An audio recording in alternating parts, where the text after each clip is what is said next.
boxing schedule continues. It's been a solid 2017 as far as mainstream boxing goes. Last night, Hank Lundy got himself a win in Philadelphia, his hometown, Philly. He scored a knockout over Daniel Evangelista. Lundy needed a win there, and I wasn't at the card. I could have went to that. But I expect him to call out a big name. And people write off Lundy, but listen, there's no shame in losing to Terrence Crawford. That's becoming a longer list each time he fights. So I think Lundy's going to try to get back into the mix, call out a big name, and get himself a nice fight. Later on tonight, 175-pound champion Adonis Stevenson. He fights a rematch versus Andres Fonfara at the Bell Center in Montreal, Canada. That's a Premier Boxing Champions action on Showtime. And the co-feature, Jean Pascal, takes on Eleider Alvarez, a guy who's been Adonis Stevenson's mandatory for I don't know how long. Stevenson's listen, he has a good punch, but the guy's a fraud. The televised start time for that one is set for 9 o'clock p.m. Eastern. So that gives us something to watch tonight. June 10th, the Cornflake is back. I might go to this card. Thomas Cornflake Lamana. He takes on Carlos Winston Velasquez in an 8-round welterweight fight. And I know Lamana, if he wins, I know he wants rematches with Dusty Hernandez Harrison, a fight he thought he won, and also Antoine Douglas. So we'll see if the Cornflake can get it done on June 10th. That's next Saturday. And also on that card is the Juice Man, Anthony Juice Young. He takes on George Sosa, also 8-round welterweights. So you got 2 8-round welterweight fights in the Delaware Valley. A couple Jersey guys. Don't be shocked if maybe Thomas Lamana and Cornflake and Juice wind up fighting each other one day. Who knows? They've been on the same cards before, and I'm not sure if they're friends or not. Got to investigate that. But Juice is an exciting fighter. He has his flaws, but he comes, he brings it. So it's always entertainment when the Juice Man, Anthony Juice Young, and Cornflake, Thomas Cornflake Lamana fight. So if you get a chance, check them out. That'll be in, I believe that one's in Atlantic City at the, is that at the Claridge? I have to look that one up. June 11th, a day later, a special Sunday night edition of Premier Boxing on Fox Sports from the Pioneer Event Center and Lancaster. You got the return of Bam Bam, Brandon Bam Bam Rios. He's coming back after 18-month layoff. He's going to take on Mexican brawler Aaron Herrera in a 10-round welterweight match. So welterweights all over the place those 2 days. And then in a junior welterweight or super lightweight, take your pick, Mario Barrios is going to fight in a 10-round contest against Mexico's Jose Luis Rodriguez. So that's a Sunday card on Fox Sports 1.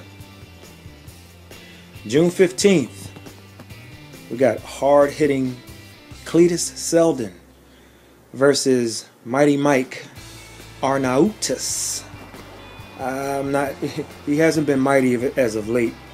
But Mike Arnautis is ooh boy. He had some promise, man. He's fallen off big time. And I never got his full story. I don't know if there are things that go on outside of camp. He had talent, but he's fading. However, I think this is a good test for Cletus Seldon, and it'll kind of let us know where he's at, as he's undefeated, has a high knockout rate. So we'll see how that plays out. A couple of days later, that's a New York fight too. A couple of days later, that's a Thursday night fight. Then on that Saturday, June 17th, we have the rematch between Andre SOG Ward and the Crusher, Sergey Kovalev. That's an HBO pay-per-view. Highly disputed, very controversial, whatever terms you want to use. The first fight. This fight has, right now, Andre Ward is winning, or Team Ward, if you will, is winning the mental battle with Team Kovalev. So check my video out on that. You'll see what I'm talking about. As a co-feature, Guillermo Rigondeaux, or Rigondeaux, or Rigo for short, takes on Moises Flores. 12 rounds for Rigo's WBA World Junior Featherweight title. Now, Rigo's been talking a lot of trash. It's entertaining if you check out his Twitter. It's entertaining, the banter, just going back and forth between Rigo and Vasily Lomachenko. I mean, they're really going back at it, and you wonder, guys, is it really you? Do you have somebody kind of messing with your YouTube accounts? But they're going hard at each other. So that's coming up 2 weeks from today. Ward Kovalev 2 and Rigo versus Flores. So is Flores ready for the challenge? He's I believe he's undefeated. Has some good pop. So we'll see him taking on the old man, the old master, if you will, and we'll see. We'll see. Not as high on Rigo as a lot of other people are. That's just me. July 1st, the return of Manny Pac-Man Pacquiao as he takes on Joe Horn, pay-per-view.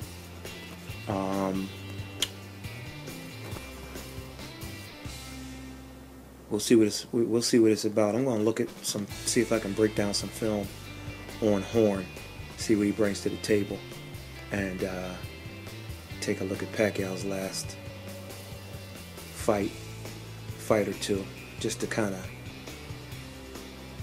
attempt to gauge where both guys are at, and come up with a logical guesstimation on what's going to happen. July 8th, Billy Joke Saunders. This is a Box Nation thing. He's fighting Kurt Ziti. And Kurt Ziti, listen, man. If you ever want to see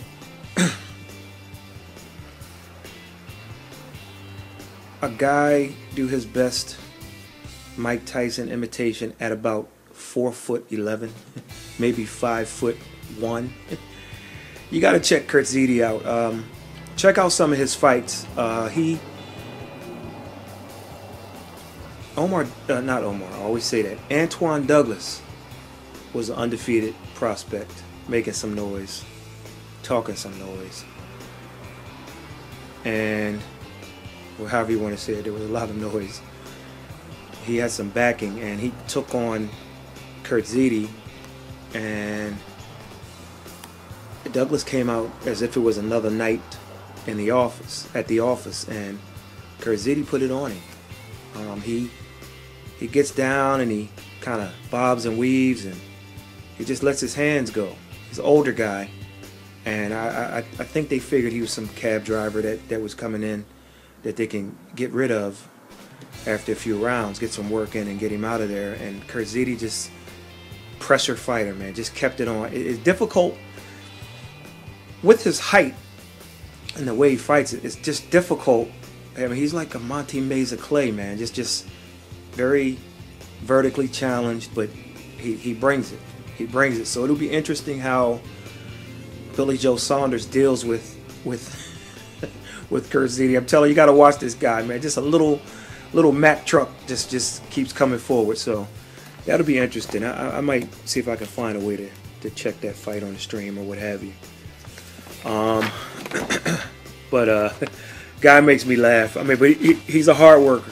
He's a hard worker, and you're gonna know you were in a fight when you fight Kurt Ziti. So Billy Joe Saunders, you better be the good Billy Joe Saunders that night.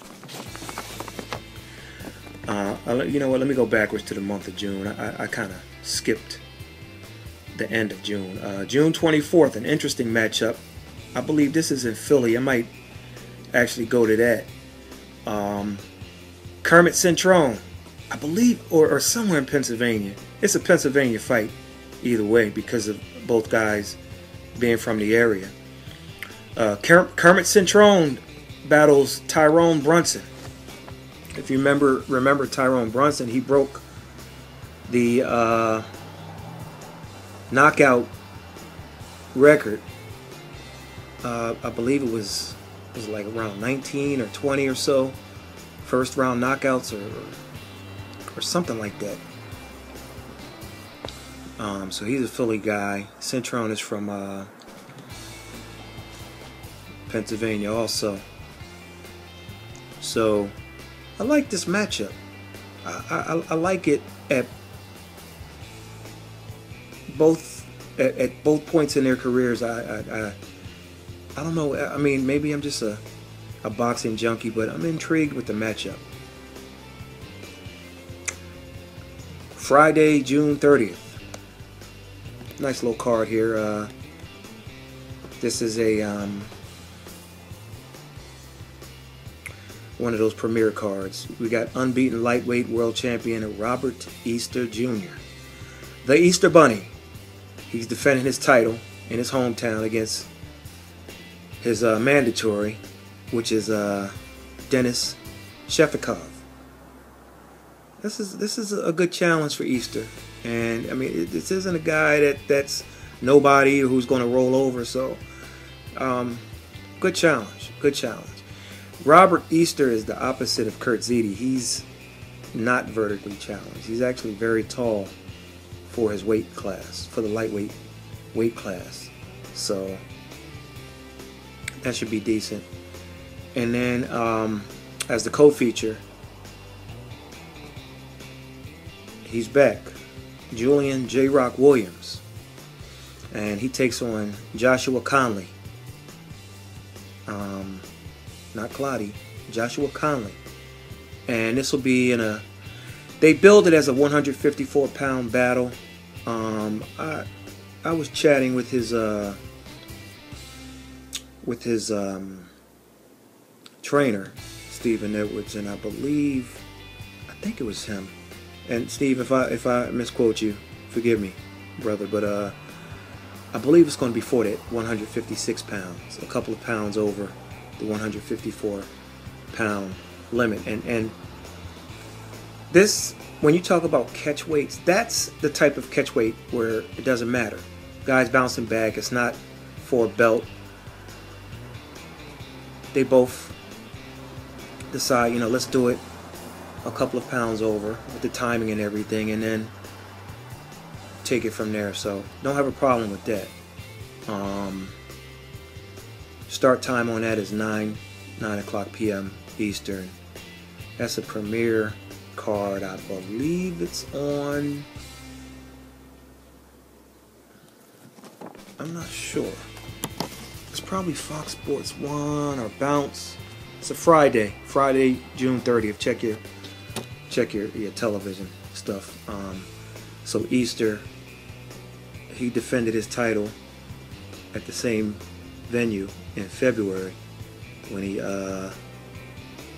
knocked Luis Cruz out, or no, I'm sorry, he knocked him down 3 times and then got a unanimous decision. And some people were scratching their head and saying that Easter didn't have the killer instinct or whatever, but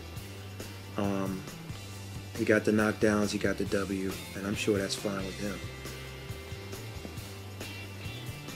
So that closes out the month of June. That's Friday, June 30th. July 15th, I like this card. HBO. We got Miguel Berchelt taking on Takashi Miura. 12 rounds for Berchelt's WBC Junior Lightweight title. Now, rarely are either one of these guys in a bad fight. You could be looking at a Gatti versus Ward type of fight. Unless somebody gets caught early. Make sure on Saturday, July 15th, you tune in to HBO to watch this Miguel Berchelt versus Takashi Miura. Now watch these guys, watch somebody make me a liar, but this should be a fantastic fight for the WBC Junior Lightweight title. Make sure you check it out. It's a triple header. Also, Yisrael Corrales versus Robinson Castellanos for Corrales' WBA Junior Lightweight title. So you have the WBC Junior Lightweight title in the main event. You also have this co-feature, WBA Junior Lightweight. So who knows? But it sounds like a unification might come out of this, which I have no problem with. And opening things up, this could steal the show also. We got Joe Smith Jr. versus Sully Barrera, 10 rounds, light heavyweights. Sullivan Barrera's on he's on a win streak. Joe Smith Jr., he's on a win streak. I mean, he took care of Fonfara in an upset, and then he retired Bernard Hopkins. So I like this card. That's in Inglewood, California, so I'm assuming it's the Forum. I don't think there's anywhere else in Inglewood you could put this. So, boy, man, I like this card. Some counter programming going on. Oddly enough, I might be in New York. I'm not sure, but there's a premiere on Fox matchup, and it looks like this is Fox and not Fox Sports 1. You got Omar Figueroa versus Robert the Ghost Guerrero, 10 round welterweights. Now, I was always upset with Robert Guerrero for when he skipped weight classes and kind of changed his style. It worked versus Andre Berto, but I wish he would have went back to his old style. That's number one. But now I think that he's faded a bit to the point where even if he changed back to his old style, it wouldn't help him. But I like this fight too. Man, I like this fight because Figueroa has plenty of flaws, and I'm telling you right now, if Robert the Ghost Guerrero has anything left, I think he can put something on Omar Figueroa. If he doesn't, I think Figueroa can put something on him. But this could be a Gatti Ward type, depending on what's left in the tank. This could be, oh boy. And the co-feature, which could be 10 or 12 rounds, light heavyweights, they'll have to determine. You got Sir Marcus Brown versus Shawnee Monahan. I like this matchup. So here's the thing. We got to see what time these fights start. I'm assuming since HBO is in California, they may go with the 10 o'clock p.m. Eastern start. They could go with the 10:45 p.m. Eastern start. They could go with the 11 p.m. Eastern start. But since it's a triple header, they could go as early as 9. Who knows? Even though they're out in Cali. I would...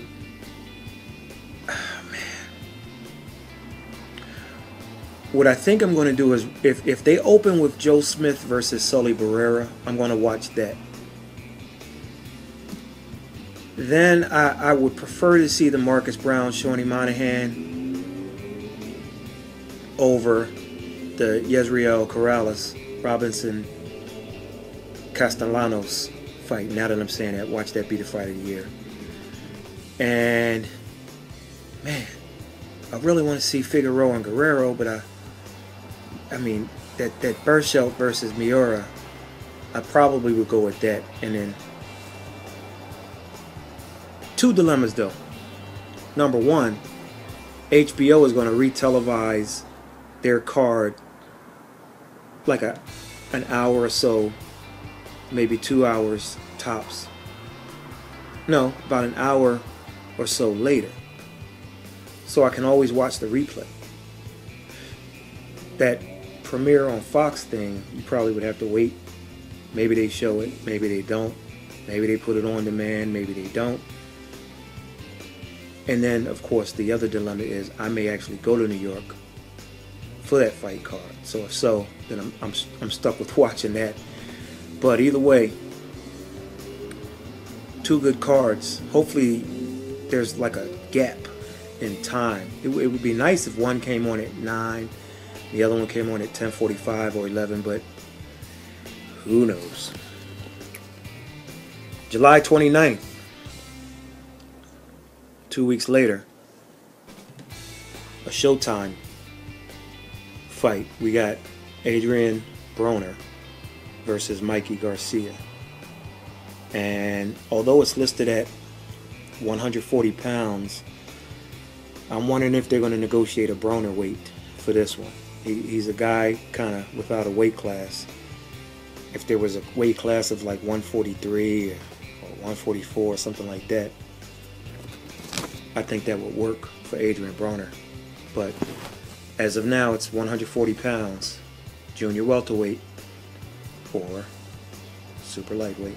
Take your pick. And this one, good litmus test for both guys. It'll let us know if Garcia is ready for that weight class and for what skill Broner has, but it'll also let us know about where Adrian Broner is. And I gotta be honest,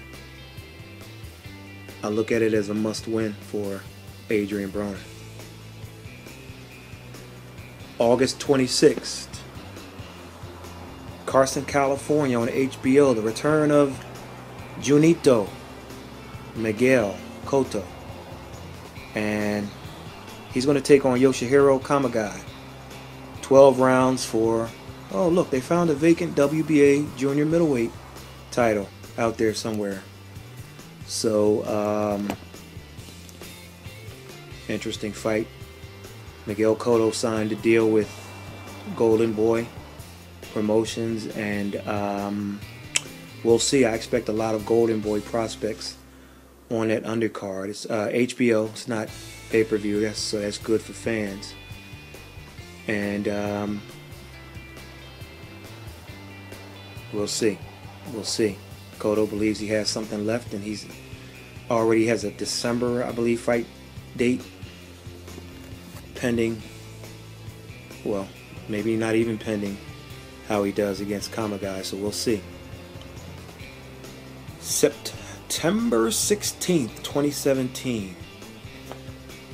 Gennady, Triple G, Golovkin versus Canelo Alvarez. Cinnamon, Saul Canelo Alvarez.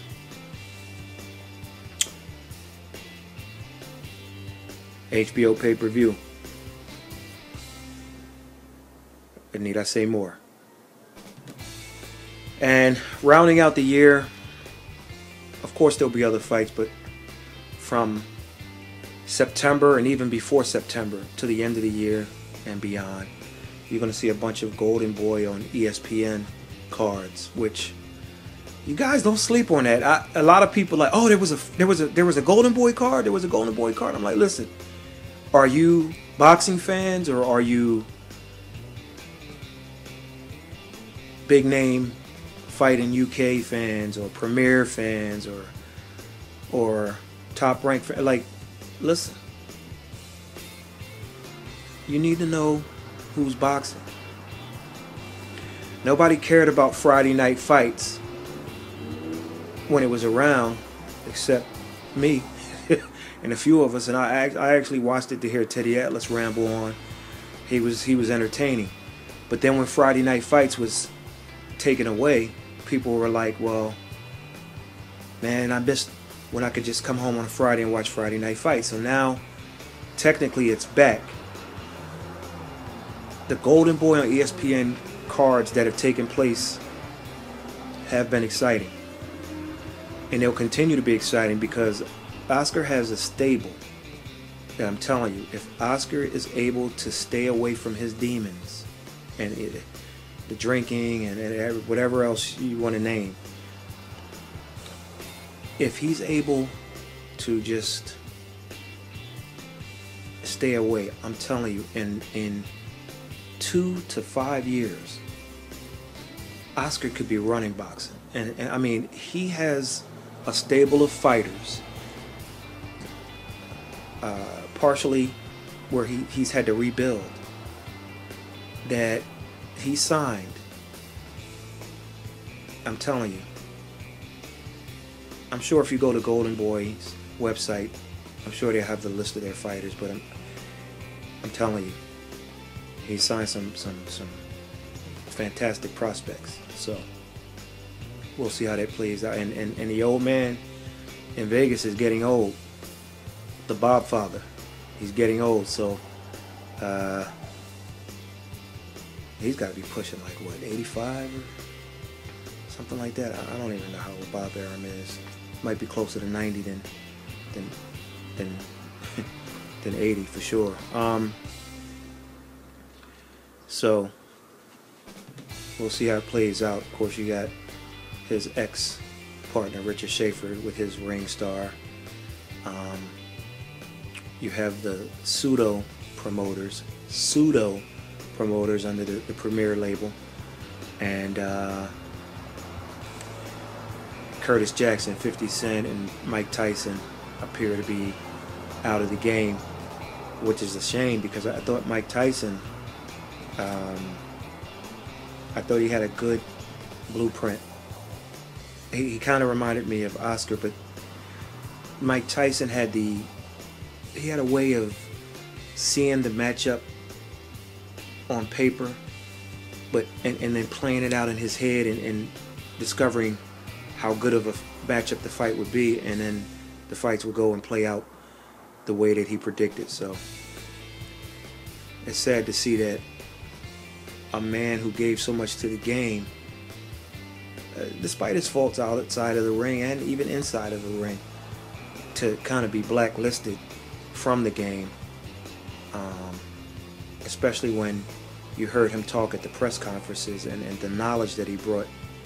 It was deep. It was like he really studied the matchups, and I hate to see that. But I'm telling you, Oscar De La Hoya, he has a chance to make some serious noise. It's going to take 2 years, 2 to 5 years, but by year 5, when his prospects are at the level where they're contenders, they go from blue chipper to prospect to contender, fighting for titles. I'm telling you, his stable, if he can keep it together, if he can keep himself together and keep his fighters together, don't be surprised. So that's pretty much what's on tap. There's some other good fight cards that I didn't mention. I tried to keep it more mainstream, and then mix in some stuff where people can go to, but at the same time, for most who can't travel out to the fights, basically mention the fights that are on or that'll be televised one way or the other. So make sure you check out the calendar. I'll leave a lot of times when I say I'll leave stuff and then I do the video and I don't leave it, it'll kind of dawn on me. Then I'll go back and do it, so it'll eventually be there. But once this video posts, I'll add a couple of sites where you can go to keep the boxing schedule. I'm not a fan of the Premier boxing thing, but one feature that they have that I do like and that I've subscribed to is if you use your mobile phone and go to their site and select something about set reminders or send reminders to me or whatever, before every Premier Boxing Champions card, an alarm or an alert will pop up on your phone 15 minutes before it starts to let you know that it's there's a fight coming on. I like that feature. I hope other promotions will do that.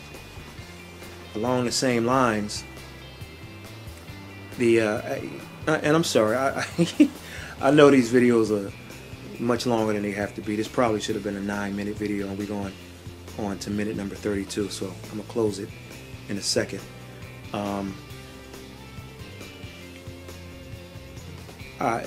I tried to change the default to let me know 1/2 hour before or an hour before, and it allows you to do that, but then when the next alert pops up, it does it 15 minutes again. It kind of defaults to 15 minutes.